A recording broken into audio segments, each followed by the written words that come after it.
recognizes that his son is extremely smart. And not only does he just recognize this, and I know some of us are like, yes, I know my kid is smart too, but I'm never going to let him know it. He's not afraid to let his child know that he's actually smart. Because some of us we're afraid that our child is going to get arrogant, that we never compliment them.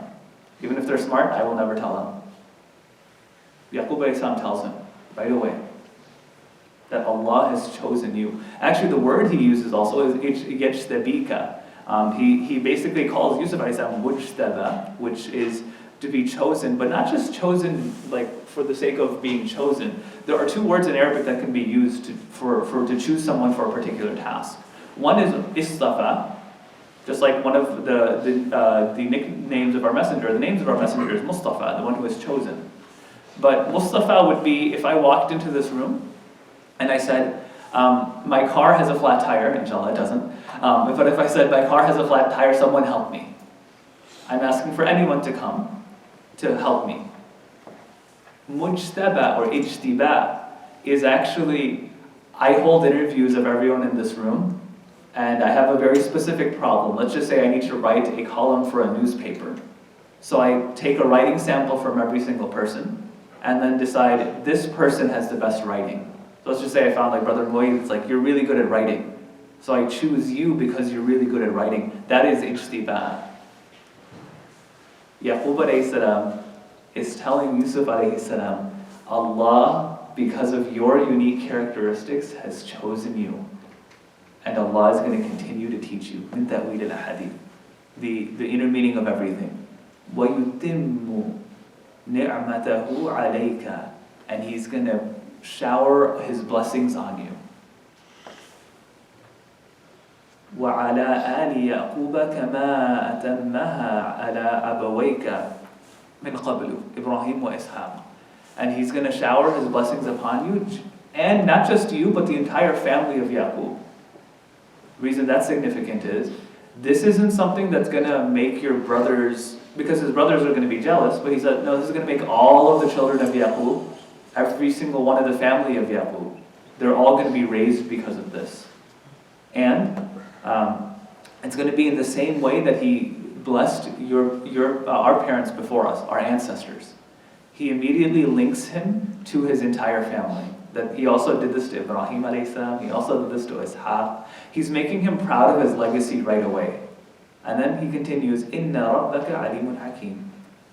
And your sustainer, your Rabb, knows what He, of course, is al-alim, all-knowing, and also all-wise, that this was definitely meant for you. The reason, I'm only going to share these ayat, but the reason this is so significant is, one, like I already mentioned, that Yaqub alayhi salam is not afraid of complimenting his child. That's one.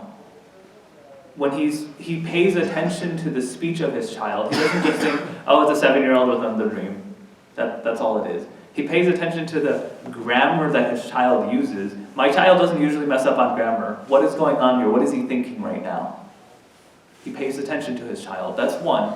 But the other is, does Yousuf alayhi salam end up in a good situation? And what I mean by a good situation is, does he have good company for the rest of his life? A quick snapshot of the story of Yousuf alayhi salam is, this is amongst the last major conversations that he has with his father. Right after this, he's going to be thrown down a well, and he's going to be sold into slavery. There's probably a lot of negative influences on Yousuf alayhi salam when he's thrown into slavery at a young age. He gets thrown into the house, or bought and taken to the house of a politician. Of all people that you can think of who have immorality, a politician. That's whose house Yousuf alayhi salam gets put into. Good company there? No, pretty terrible company. And then immoralities are taking place in the house to the point where we know that Allah subhanahu wa ta'ala gives him the ability to resist a terrible fate when the woman of the house is trying to seduce Yousuf alayhi salam. And then he gets thrown into prison for a number of years. But even after all of that, some of the language we have of Yousuf alayhi salam in prison is, guess what stays with him? The words of his father.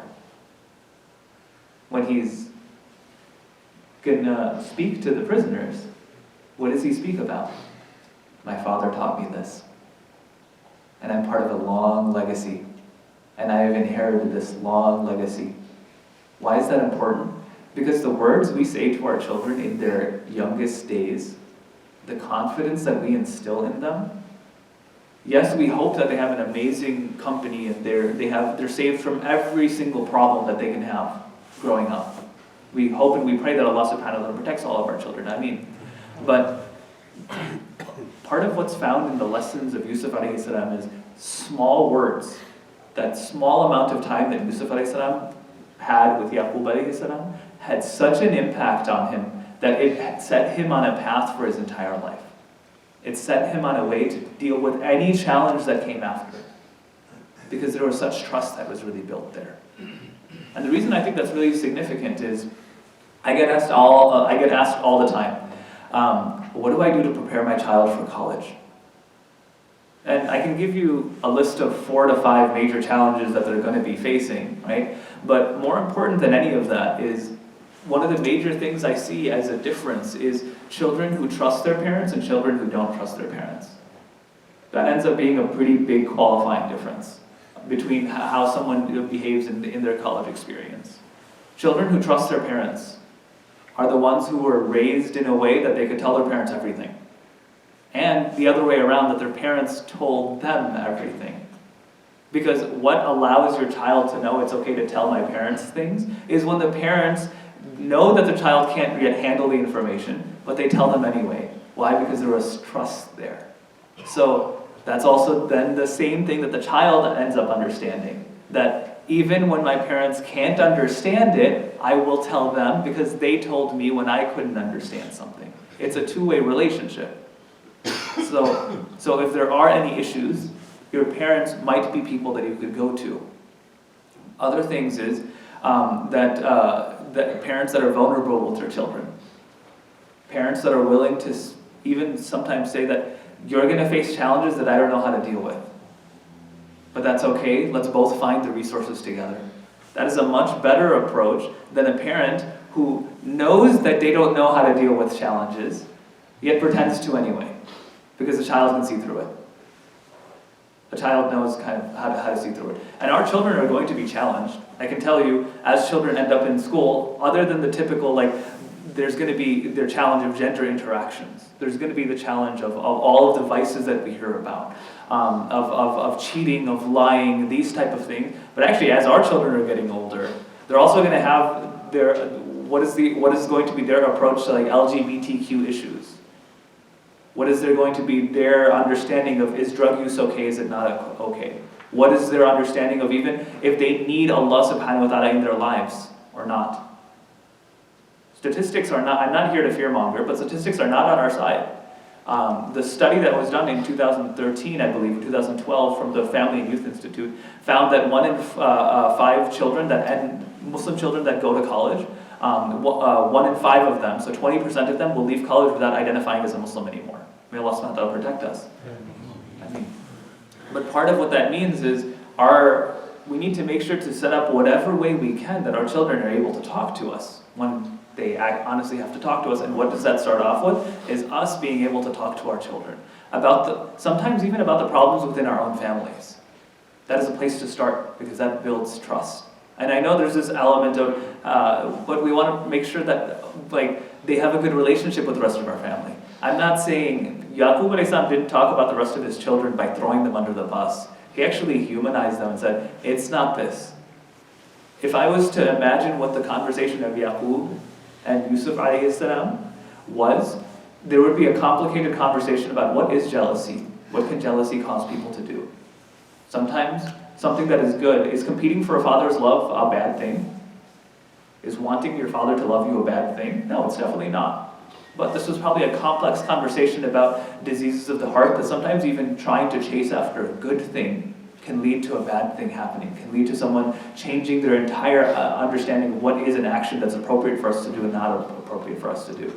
That's probably the complex conversation that Yaqub alayhi salam had with his son at a very young age. And these are the types of complicated conversations that we should be able to have with our children very early on. Yes, sometimes we like roll our eyes when the conversation comes up of like, do we talk to our children about gender interactions? About as they're getting older, who they can talk to and who they can't talk to. Can they have friends of the same gender and the opposite gender? And how does that work? No, you actually start that conversation way early so that they understand what it means to be emotionally intimate with someone and to not be emotionally intimate with other people. Why our religion has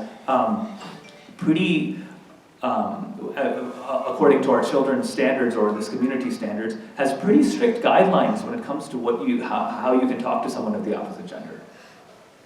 Where morality within our tradition comes from. Why the Quran is a necessity.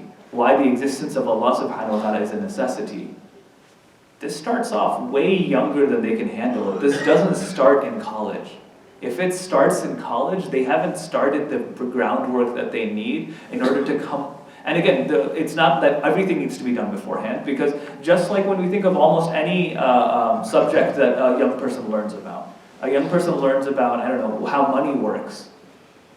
When they're 5 or 6 years old, they understand how money works.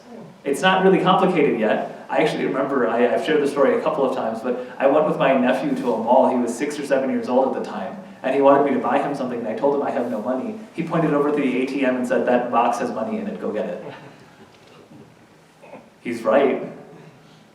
But if he was 12 years old and he told me that, I would smack him. No, I'm kidding, I would never smack a child.